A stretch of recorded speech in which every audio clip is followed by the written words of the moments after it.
Hello and I welcome you to Vigyan recharge. इस video से हम जानें कि न्यूक्लियर बॉम्ब बनाने के लिए यूरेनियम कहां से आता है, कैसे तैयार किया जाता है, किस प्रकार उससे वेपन बनाया जा सकता है, उसे कैसे स्टोर करते हैं, लॉन्च के लिए कैसे तैयार करते हैं, और सबसे बड़ा सवाल कि आखिर हमें यह पता भी कैसे चला कि यूरेनियम से हम न्यूक्लियर वेपन बना सकते हैं। अब देखो, इस वीडियो में आपको जानकारी दो हिस्सों में मिलने वाली है, जिसका पहला हिस्सा है कहानी, जो आपको ये बताया कि यूरेनियम की खोज से लेकर बॉम्ब बनाने के पीछे किन किन लोगों का हाथ था और उन्होंने ये काम कैसे कर दिखाया। और इसी वीडियो के दूसरे हिस्से में मैं आपको ये बताऊंगा कि असली न्यूक्लियर बॉम्ब कैसे काम करता है, मतलब उसे कैसे तैयार किया जाता है। तो अगर आपको कहानी सुनने में कोई इंटरेस्ट नहीं है तो सीधा इस टाइम स्टैम्प पर चले जाओ, बिना घुमा फिराए सीधा डायरेक्ट एक्शन देखने को मिलेगा। और अगर कहानियां अच्छी लगती हैं तो सुनो। 1789 में जर्मन केमिस्ट मार्टिन हेनरिच क्लैपरोथ ने यूरेनियम की खोज कर ली। लेकिन ऐसे कैसे खोज लिया भाई? तो भाई साहब, उस जमाने में खोजबीन करना एक ट्रेंडिंग काम धंधे में आता था। मतलब ज्यादा एलिमेंट्स की खोज हुई नहीं थी, तो इसीलिए पूरे यूरोप में खोज करता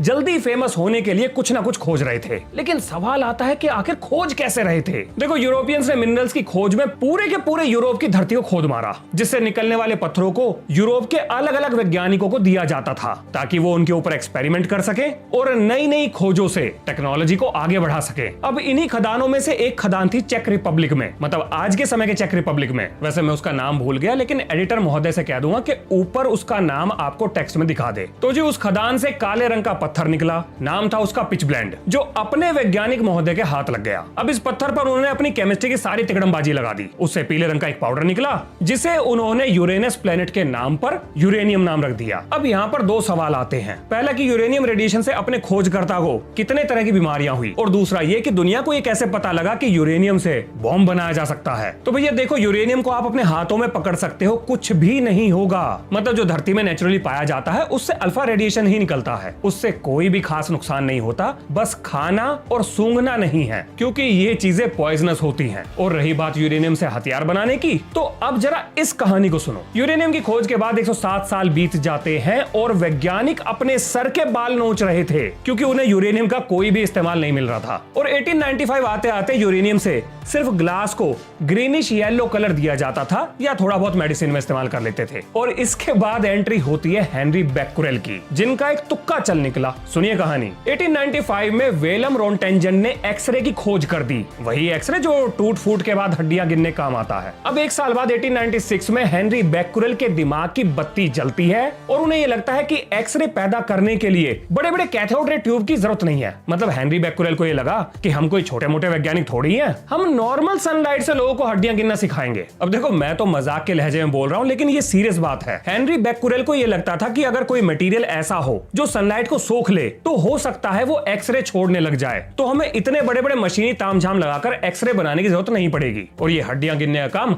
सस्ते में निपट जाएगा। अब यहाँ पर उनका एक तुक्का फिट बैठ गया। बेक्कुरेल को एक चमकीले पदार्थ की जरूरत थी, जिस पर वो सनलाइट देकर मार सके और वो सनलाइट को सोखकर बाद में एक्सरे निकालकर बाहर दे दे। अब हमारे वैज्ञानिक महोदय ने एक फोटोग्राफिक प्लेट के ऊपर यूरेनियम रखा, उसे सनलाइट के दर्शन कराए, और जब प्लेट को डेवलप करा तो उसके ऊपर निशान आ गए। भाई साहब, वैज्ञानिक ने भौकाल काट दिया। उन्हें लगा कि बिना मशीनी तामझाम के एक्सरे उनके हाथ लग गया। अब ये सनलाइट खेलते हुए 2-3 दिन बीत गए, लेकिन एक दिन मौसम खराब हो गया, सूर्य भगवान के दर्शन नहीं हुए और अपने वैज्ञानिक ने फोटोग्राफिक प्लेट के ऊपर यूरेनियम को ऐसे ही छोड़कर अपने ड्रॉअर में रख दिया। फिर पता नहीं उनके दिमाग में क्या खुराफात आई, उन्होंने वो प्लेट निकालकर डेवलप करा ली और तब आया मोमेंट ऑफ ट्रुथ। प्लेट पर रेडिएशन के निशान आ गए थे। ये घटना उस समय कितनी बड़ी डिस्कवरी थी, इस बात का आप और मैं अंदाजा भी नहीं लगा सकते। जितनी जानकारी इन वैज्ञानिकों की थी, उसके हिसाब से ये दुनिया की पहली ऐसी चीज थी जो बिना किसी वर्क के अपने आप एनर्जी दे रही थी। अब उन्हें ये बात थोड़ी पता थी कि यूरेनियम के अंदर क्या चल रहा है, उनके लिए तो एक चमत्कार था। अब क्योंकि हेनरी बेक्कुरेल भाई साहब ने इसकी खोज करी थी, तो उन्हीं के नाम पर रेडियो एक्टिविटी की यूनिट रख दी गई। अब ये रेडियो एक्टिविटी नाम कहां से आया, जरा ये भी सुन लो। 1896 में अपना खोजकर्ता फ्रेंच अकेडमी ऑफ साइंस में जाता है और वहां जब वैज्ञानिकों के बीच में अपनी अजीब सी खोज के बारे में सबको बताता है, तो भाई साहब वैज्ञानिकों के बीच में हंगामा खड़ा हो गया, क्योंकि किसी ने आज तक ऐसी कोई चीज देखी ही नहीं थी जो अपने आप ऊर्जा पैदा कर सके। अब वहीं पर मैरी क्यूरी जो उस समय एक स्टूडेंट थी, वो भी इस खोज के बारे में सुनती हैं। ये उन्हें इतना प्रभावित कर गया कि उन्होंने रेडियो एक्टिविटी पर अपनी रिसर्च शुरू कर दी। उन्हें ऐसा लगता था कि प्रकृति में ऐसे और भी एलिमेंट्स होंगे जो यूरेनियम की तरह रेडिएशन देंगे, और उन्होंने जो पहला एलिमेंट खोजा वो था पोलोनियम। अब क्योंकि वो पोलैंड से थी तो उन्होंने अपने ही देश के ऊपर उस एलिमेंट का नाम रख दिया, और ये जो रेडियो एक्टिविटी नाम है ये भी मैरी क्यूरी ने ही दिया था। इसके बाद बेक्यूरेल और क्यूरी हस्बैंड वाइफ यानी कि मैरी क्यूरी और पेरी क्यूरी, इनकी टीम को 1903 में फिजिक्स का नोबेल प्राइज दिया गया था। सब फेमस हो गए। और अब जो मैं बात बताने जा रहा हूं उसे बड़े ध्यान से सुनना। इस जानकारी के लिए मुझे बहुत सारी किताबें पढ़नी पड़ी हैं। मतलब पर्सनली मुझे साइंटिफिक हिस्ट्री पढ़ने में बड़ा मजा आता है। इसी से हमें ये पता लगता है कि जो लोग खोज करके चले गए हैं वो हमारी तरह आम इंसान थे, हमारी तरह ही उनका दिमाग काम करता था, हमारी तरह ही सोचते थे, हमारे जैसी ही परेशानियां उनके सामने आती थी। और यहीं से मुझे सीखने को मिलता है कि बड़ी से बड़ी समस्या का समाधान छोटी से छोटी चीजों में कैसे ढूंढा जाता है। चलो इसे छोड़ो, आगे चलते हैं। 1901 में फिजिसिस्ट फ्रेडरिक सोडी ने, जो अर्नेस्ट रदरफोर्ड के साथ काम कर रहे थे, उन्होंने ये देखा कि रेडियो एक्टिव थोरियम अपने आप रेडियम में बदल रहा है। यानी एक तत्व अपनी एटॉमिक पहचान छोड़कर दूसरे तत्व में बदल गया। अब सोडी ने इसका नाम रख दिया ट्रांसम्यूटेशन, और यही नाम आगे चलकर कलेश का कारण बना। मतलब ट्रांसम्यूटेशन शब्द सुनते ही लोगों को पुराने जमाने के एल्केमिस्ट याद आते थे, वही लोग जो सदियों से अलग अलग मेटल्स को सोना बनाने की कोशिश में लगे थे। विज्ञान ने हमेशा उन्हें फ्रॉड माना है, और इसीलिए सोडी ने जब एटम्स की इस फेरबदल की जानकारी रदरफोर्ड को दी तो उन्होंने सोडी को संभाला और कहा, बाबू ध्यान से सुनो, ये ट्रांसम्यूटेशन शब्द से दूर रहो, लोग समझेंगे कि तुम एल्केमी कर रहे हो। लेकिन भाई साहब सोडी अपनी बात पे अड़ गए। तो रदरफोर्ड ने भी 1919 आते आते एक एक्सपेरिमेंट कर ही डाला। रदरफोर्ड ने एक अल्फा पार्टिकल को नाइट्रोजन के ऊपर दे मारा, नाइट्रोजन ऑक्सीजन में बदल गया, और ये था मानव इतिहास का पहला प्रमाण जिसमें इंसान ने अपनी मर्जी से एक एलिमेंट को दूसरे एलिमेंट में बदल दिया था। लेकिन इस खोज में एक भयंकर समस्या थी। भाई साहब हमारे न्यूक्लियस में होता है पॉजिटिव चार्ज और उसके आसपास इलेक्ट्रॉन भटकते हैं जो नेगेटिवली चार्ज होते हैं। अगर आप किसी पॉजिटिव पार्टिकल को न्यूक्लियस की तरफ फेंकते हो तो न्यूक्लियस क्योंकि पॉजिटिव चार्ज है वो पॉजिटिव पार्टिकल को दूर फेंक देगा, डिफ्लेक्ट कर देगा, और वहीं पे अगर आप नेगेटिव चार्ज को फेंकते हो तो इलेक्ट्रॉन उसे उलझा लेंगे। मतलब हजारों एक्सपेरिमेंट में से एक आधा ही सफल हो सकता था। यानी कि उस जमाने में न्यूक्लियर ट्रांसम्यूटेशन करना इतना आसान भी नहीं था जितना आज के समय है। और ऐसा क्यों, अब ये समझो। 1932 में जेम्स चैडविक आए। भाई साहब ने दुनिया को एक नया पार्टिकल ही दे दिया जिसका नाम था न्यूट्रॉन। एक ऐसा पार्टिकल जिसके पास कोई चार्ज नहीं लेकिन मास था, और यही वो खोज थी जिसने आगे चलकर एटॉमिक एनर्जी और न्यूक्लियर पावर की नींव रखी थी। अब भाई साहब वैज्ञानिकों के बीच में हलचल मच गई। सबका मन करा कि चलो न्यूट्रॉन को दे के मारते हैं हर एक एलिमेंट पर, और फिर सबका नंबर लगा। जिसके मन में जो आया उसने उस एलिमेंट पर न्यूट्रॉन देकर मारने शुरू कर दिए। 1930 का दौर आ चुका था। रोम की एक छोटी सी लेबोरेटरी में एनरिको फर्मी, इन्होंने ये सोचा कि अगर मैं यूरेनियम पर न्यूट्रॉन देकर मारूं तो क्या होगा, क्योंकि यूरेनियम तो बहुत भारी एलिमेंट है। अब यही वो सवाल था जो जर्मनी में साइंटिस्ट ओटो हॉर्न और फ्रिट्ज स्ट्रेसमैन को भी सता रहा था। मतलब इन दोनों ने भी यूरेनियम के ऊपर न्यूट्रॉन्स बरसा दिए। अब देखो यहाँ पर होना ये चाहिए था कि जब आप किसी न्यूक्लियस के अंदर न्यूट्रॉन को घुसा दोगे, मतलब जबरदस्ती एंट्री करा दोगे, तो न्यूट्रॉन के ऐड होने की वजह से उसका मास बढ़ जाना चाहिए। या तो वो नए एलिमेंट में बदल जाएगा या किसी आइसोटोप में चेंज हो जाएगा। लेकिन भाई साहब यूरेनियम के केस में ये ना हुआ। यूरेनियम टूटकर बेरियम, क्रिप्टन, स्ट्रोंटियम, जीनोन और सीजियम में बदल गया, और ये यूरेनियम से काफी हल्के थे। अब आप ऐसा सोच रहे होंगे कि इसमें ऐसा खास क्या था जो पूरी दुनिया के वैज्ञानिक इसमें उलझ गए। भाई साहब खास क्या था? इस गुत्थी को सुलझाने में फिजिक्स के फूफा एल्बर्ट आइंस्टाइन को अपना हाथ लगाना पड़ा। मतलब एक बार को तो उनके भी पसीने छूट गए थे। अगर आपको भी इसके बारे में जानना है तो सुनो इस वीडियो की सबसे काम की जानकारी। आपने केमिस्ट्री में एक law of conservation of mass के बारे में सुना होगा कि रिएक्टेंट साइड का टोटल मास प्रोडक्ट साइड के टोटल मास के बराबर होता है। बस यही यूरेनियम के केस में नहीं हो रहा था। इस एक चीज ने पूरी केमिस्ट्री की नींव को उधेड़ के रख दिया था, क्योंकि ये कोई नॉर्मल चीज नहीं थी। पूरी केमिस्ट्री ही इस बेसिक कॉन्सेप्ट के ऊपर खड़ी हुई थी। अब आगे क्या हुआ जरा कहानी के फॉर्म में सुनो। अब भैया हिटलर पोलैंड की छाती पे जा चढ़ा और जर्मनी के वैज्ञानिक अपनी जान बचाकर पहली फुर्सत में जर्मनी छोड़ छोड़कर निकल रहे थे, और उन्हीं में से एक थी लीजा माइटनर, जो ओटो हान के साथ यूरेनियम की रिसर्च कर रही थी। ओटो हान अकेले वैज्ञानिक नहीं थे जिन्होंने यूरेनियम को तोड़ा था, लीजा माइटनर का बराबर का योगदान था।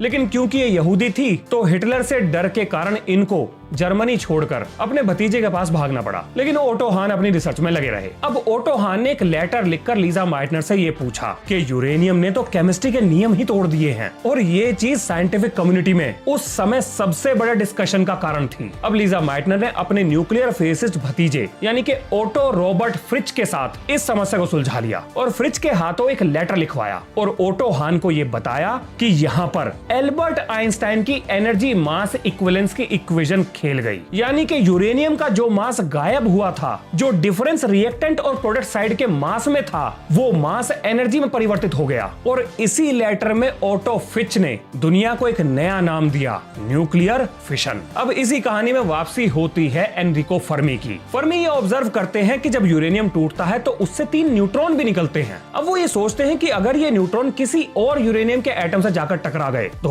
वो भी टूटेगा और एनर्जी निकलेगी और ज्यादा न्यूट्रॉन्स भी निकलेंगे, और ये और ज्यादा न्यूट्रॉन्स अगले यूरेनियम के एटम से टकराएंगे और ये रिएक्शन ऐसे ही चलती चली जाएगी, यानी कि एक चेन रिएक्शन क्रिएट हो जाएगी। लेकिन फर्मी को इसका इस्तेमाल समझ में नहीं आ रहा था कि आखिर इस खोज का इस्तेमाल क्या हो सकता है। अब वैज्ञानिकों के बीच में ये जानकारी आग की तरह फैल गई, धीरे धीरे लियो सिजलार्ड के कानों तक भी जहां पहुंची। अब लियो सिजलार्ड ही वो व्यक्ति थे जिन्होंने ये सोचा, भाड़ में जाए दुनिया सारी, करो बम गोला बनाने की तैयारी। मतलब इस खोज से तबाही का माल मसाला कैसे तैयार हो सकता है, यही वो सवाल था जिसकी खोज में उन्होंने एड़ी चोटी का जोर लगा दिया और बाद में जाकर उन्होंने न्यूट्रॉन इंड्यूस्ड चेन रिएक्शन को पेटेंट करा लिया। अब क्योंकि मार्केट में खबर उड़ ही रही थी तो चेन रिएक्शन से धमाका करने की खबर लीजा माइटनर के भतीजे ओटो फ्रिच के कानों तक भी जा पहुंची और वो भागे भागे नील्स बोहर के पास पहुंचे और बोहर से पूछा कि जरा ये बताओ कि न्यूक्लियर चेन रिएक्शन से गोला फटेगा कि नहीं, और नील्स बोहर भाई साहब ने मोहर मार दी कि बेटा बिल्कुल फटेगा। इसके बाद जर्मनी न्यूक्लियर बॉम्ब बनाने की तैयारी कर रहा था। ये खबर चारों तरफ फैल गई। लियो सिजलार्ड भाई साहब के कानों तक भी जा पहुंची और ये भाई साहब बुरा मान गए। उन्हें लगा कि पेटेंट मैं कराऊं और गोला फोड़ दे हिटलर, ये तो मैं ना होने दूंगा। ये भाई साहब भागे भागे एल्बर्ट आइंस्टाइन के पास जा पहुंचे और बोले, महाराज अमेरिकी राष्ट्रपति रूजवेल्ट को चिट्ठी लिखो, हिटलर न्यूक्लियर बॉम्ब बना रहा है और अगर वो ऐसा कर लेता है तो अलाइड फोर्सेस हार जाएंगी, अमेरिका हार जाएगा। और भाई साहब अपने भोले भाले एल्बर्ट आइंस्टाइन बातों में फंस गए। उन्होंने रूजवेल्ट को चिट्ठी लिख दी और रूजवेल्ट ने मैनहट्टन प्रोजेक्ट का आदेश दे दिया। मतलब जनरल लेस्ली क्रूव को मैनहट्टन प्रोजेक्ट का हेड बनाया गया और रॉबर्ट जे ओपनहाइमर को लॉस एलमोस की लेबोरेटरी थमा दी गई। और इसके बाद क्या हुआ आपको सब कुछ पता है। मतलब ओपनहाइमर मूवी अगर देखी है तो उसमें आगे की कहानी साफ साफ दिखाई गई है। चलो अब मैं आपको ये बताता हूँ कि आखिर ये लोग न्यूक्लियर बॉम्ब को बनाते कैसे हैं, मतलब उसको बनाने का जो माल मसाला है यूरेनियम 235। अब जरा इसकी कहानी सुनो। देखो सबसे पहले जमीन खोदकर जमीन के नीचे से पिच ब्लेंड नाम का पत्थर यानी कि यूरेनियम का ओर निकाला जाता है। इसमें 0.7% यूरेनियम 235 और 99.3% यूरेनियम 238 मिलता है। अब अगला काम आता है कि दोनों को अलग कैसे करें। तो इसका चूरा बनाकर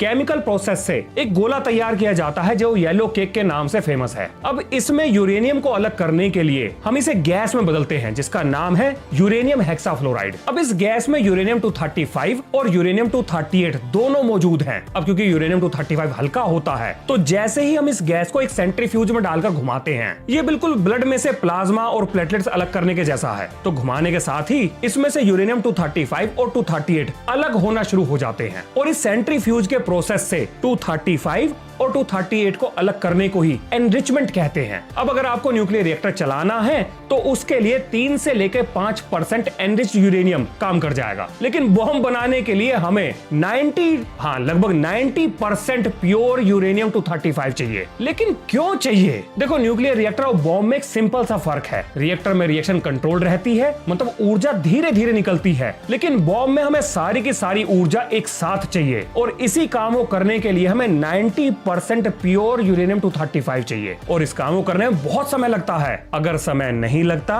तो ईरान अब तक बॉम्ब बना चुका होता, क्योंकि न्यूक्लियर रिएक्टर के लिए यूरेनियम तो उसके पास पहले से ही है, बस उसे एनरिच ही तो करना है। तो सेंट्रीफ्यूज में घुमाने में कितना समय लगता है भाई साहब? बहुत समय लगता है। सेंट्रीफ्यूज की स्पीड अगर जरा सी भी ज्यादा हुई या कम हो गई तो यूरेनियम 235 238 से अलग नहीं हो पाएगा। अब ये काम बहुत ही प्रिसाइसली करना पड़ता है तो इसीलिए समय लगता है। लेकिन मान लो कि चलो हमारे हाथ 90% प्योर यूरेनियम 235 लग गया, तो अब आगे क्या करेंगे? अब जरा इसे सुनो। तो भाई साहब आपने गैस से यूरेनियम 235 जो है अलग कर लिया, मतलब 95 प्योर यूरेनियम अलग कर लिया। तो अब इस गैस को वापस मेटल में बदला जाता है, मतलब इसे ठोस सिलेंडर या स्फेरिकल गेंद के आकार में ढाल दिया जाता है। और अभी जो आप अपनी स्क्रीन पर सिलेंडर शेप देख रहे हैं, यही है यूरेनियम कोर, यही है वेपन ग्रेड यूरेनियम। अब इस यूरेनियम के चारों तरफ एक्सप्लोजिव्स रखे जाते हैं। मतलब मैं आपको दो तरीके के बॉम्ब के बारे में बता रहा हूं, एक एक्सप्लोजन वाला और एक इंप्लोजन वाला। तो एक्सप्लोजिव रखने के बाद जब ये एक्सप्लोजिव फटते हैं तो ये कोर को कंप्रेस कर देते हैं, जिससे डेंसिटी बढ़ती है। यूरेनियम एटम एक दूसरे के बहुत ज्यादा करीब आ जाते हैं, मतलब इतने करीब आ जाते हैं कि एक यूरेनियम का एटम जैसे ही टूटता है तो उससे निकलने वाले न्यूट्रॉन्स एक साथ ही बाकी एटम्स को तोड़ देते हैं और एक अनकंट्रोल्ड चेन रिएक्शन बहुत बड़ा धमाका करती है। देखो यहाँ दिमाग में दो सवाल आते हैं। पहला तो ये कि बिना कंप्रेस करे ये बम क्यों नहीं फटेगा, और दूसरा ये कि धरती के नीचे भी तो प्योर यूरेनियम मिलता है, तो वहाँ चेन रिएक्शन क्यों नहीं सेटअप होती, धरती क्यों नहीं फटती? देखो अगर आपने दिवाली के पटाखे फोड़े हैं तो अपनी आदत है कि जो बम नहीं फूटता है उसे खोल खाल के उसका मसाला बाहर निकाल कर उसे माचिस की तिली से जलाते थे, लेकिन वही सेम बारूद धमाका नहीं करता है। लेकिन वही बारूद अगर पैक कर दिया जाए तो धमाका करेगा। अब ये लॉजिक न्यूक्लियर बॉम्ब के माल मसाले पर भी लगता है, उसे भी पैक करना पड़ता है, कंप्रेस करना पड़ता है, तब जाके चेन रिएक्शन सेटअप होगी और तो वो धमाका करेगा। अब अगले सवाल पर चलते हैं, हमारी धरती काहे नहीं फटी अब तक? आइए बताता हूँ। क्योंकि भाई साहब प्योर यूरेनियम 235 तो जमीन के नीचे भी है, लेकिन क्योंकि उसकी मात्रा इतनी कम है कि उनसे निकलने वाले न्यूट्रॉन्स चेन रिएक्शन को सस्टेन नहीं कर पाते, और यही वो कारण है जिसकी वजह से यूरेनियम होते हुए भी हमारी धरती एटम बॉम्ब की तरह नहीं फटी। क्योंकि बॉम्ब की तरह फटने के लिए यूरेनियम 235 के एटम्स को बहुत ज्यादा एक दूसरे के पास आना पड़ेगा, जो प्रकृति में होता नहीं है। चलो अब आगे सुनिए। ये जो सिलेंडर वाला डिजाइन था उसमें एक्सप्लोजिव लगाए जाते थे, लेकिन जो दूसरा डिजाइन था उसमें एक गेंद बनाई जाती थी, मतलब दो गेंद बनाई जाती थी यूरेनियम की, और ये बुलेट मैकेनिज्म पे काम करता था। मतलब इस मैकेनिज्म में एक यूरेनियम की गेंद को दूसरे यूरेनियम की गेंद के ऊपर बहुत तेजी से मारा जाता था, जिसकी वजह से मास कंसंट्रेट होकर यूरेनियम के एटम पास आ जाते थे, और इसके बाद इसके अंदर लगा न्यूट्रॉन छोड़ने वाला डिवाइस न्यूट्रॉन फेंक कर चेन रिएक्शन को स्टार्ट कराता था। और क्योंकि यूरेनियम के एटम बहुत ज्यादा पास थे तो एकदम से बहुत सारी एनर्जी रिलीज होती थी और यहां से बॉम्ब फटता था। तो भैया आपके न्यूक्लियर बॉम्ब दो तरीके से डिजाइन किए जाते हैं, एक तो हो गया इंप्लोजन जिसमें एक्सप्लोजिव लगाकर कोर को कंप्रेस किया जाता है, और दूसरा हो गया आपका बुलेट वाला डेटोनेशन जिसमें एक यूरेनियम के ऊपर दूसरे यूरेनियम की बॉल को देकर मारा जाता है, जिससे वो एक दूसरे से जुड़कर हाई डेंसिटी क्रिएट करते हैं, और बस इसके बाद ट्रिगर करना है, काम हो गया। अब जरा से स्टोर कैसे करते हैं? देखो बॉम्ब के मुख्य पार्ट्स होते हैं fissile core, explosive, initiator, casting नहीं केसिंग सॉरी, और इन सबको एक हाई सिक्योर फैसिलिटी के अंदर रखा जाता है। मतलब बॉम्ब का जो माल मसाला है उसको अलग, और बॉम्ब से मेरा मतलब है एक्सप्लोजिव्स को अलग, और फिसाइल मटेरियल यानी कि यूरेनियम के कोर को इसको अलग रखा जाता है। इनकी मेटिंग सिर्फ एक्सप्लोजन से पहले ही की जाती है, मतलब हर समय तैयार करके नहीं रखते बॉम्ब को, मतलब पब्लिकली तो यही जानकारी अवेलेबल है। और एक बार मीटिंग होने के बाद अगर आपको मिसाइल से बॉम्ब गिराना है तो इसको मिसाइल के नोज में रख दिया जाता है, मतलब सारे तार वार जोड़कर टाइमिंग वाइमिंग सेट करके मिसाइल लॉन्च कर देते हैं। लेकिन अगर एयरप्लेन से गिराना है तो इसको एक प्लेन के अंदर डालकर बस ऊपर से गिरा दो, टपका दो, ये जाके फट जाएगा। वैसे न्यूक्लियर बॉम्ब की स्टोरेज से जुड़े हुए कुछ एक्सीडेंट भी हुए हैं। पहला एक्सीडेंट था हैरी डेघिलन का। हैरी एक अमेरिकन साइंटिस्ट थे और कोर के आसपास न्यूट्रॉन रिफ्लेक्टिव सरफेस यानी कि टंगस्टन कार्बाइड की शायद ईंटें लगा रहे थे, हाँ ईंटें ही लगा रहे थे, और भाई साहब इनमें से एक ईंट जाकर इस कोर के ऊपर गिर जाती है। इससे फिसाइल मटेरियल एकदम से सुपर क्रिटिकल स्टेट में आ जाता है, मतलब कि चेन रिएक्शन अनकंट्रोल्ड तरीके से तेजी से बढ़ने लगती है और एक न्यूट्रॉन बर्स्ट पैदा होता है, यानी कि अपना वैज्ञानिक रेडिएशन से नहा जाता है, और 25 दिन बाद इनकी मौत हो जाती है। अब इसी घटना से जुड़ा हुआ एक दूसरा एक्सीडेंट भी था जो कि हुआ था लुइस स्लोटिन के साथ। मई 21, 1946 की बात है। स्लोटिन अपने स्क्रू ड्राइवर से इस कोर के ऊपर कारस्तानी कर रहे थे और तभी उनका स्क्रू ड्राइवर फिसलकर अंदर की कोर जोर से जाकर टकरा जाता है। एक भयंकर तेज रोशनी और न्यूट्रॉन बर्स्ट पैदा होता है और ठीक 9 दिन बाद इनकी भी मौत हो जाती है। लेकिन आपके दिमाग में यह सवाल आ रहा होगा कि जब चेन रिएक्शन स्टार्ट हो गई तो ये बॉम्ब की तरह फटा क्यों नहीं? देखो, कोर को पूरी तरह से कंप्रेस किए बिना ये बॉम्ब की तरह नहीं फटेगी, क्योंकि बॉम्ब की तरह फटने के लिए जो यूरेनियम के एटम्स है उनको पास आना पड़ेगा, एक साथ एनर्जी रिलीज करनी पड़ेगी, न्यूक्लियर रिएक्शन को सस्टेन करना पड़ेगा। लेकिन क्योंकि एक्सप्लोजिव थे नहीं, तो जिस हिस्से पर यह टकराया था वहां पर चेन रिएक्शन शुरू तो हुई लेकिन सस्टेन नहीं कर पाई और थोड़ी बहुत एनर्जी वगैरह देकर खत्म हो गई और इसीलिए बॉम्ब की तरह नहीं फटा। अब जरा एक पर्सनल बात कर लेते हैं। आप में से बहुत से लोगों की शिकायत है कि आप इस तरह की वीडियो नहीं बनाते या उस तरह की वीडियो नहीं बनाते या पहले जैसी वीडियो नहीं बनाते। तो देखिए भाई साहब, मेरे हाथ में कुछ भी नहीं है, मैं तो पोल कराता हूँ, आपको 4 वीडियो टॉपिक देता हूँ, आप उसमें से जिसको सिलेक्ट करते हो उस पर वीडियो बनाता हूँ। उम्मीद करता हूँ आप मेरी स्थिति समझ गए होंगे। तो ये है इस वीडियो का अंत। मिलते हैं नेक्स्ट वीडियो में। जय हिंद, जय भारत।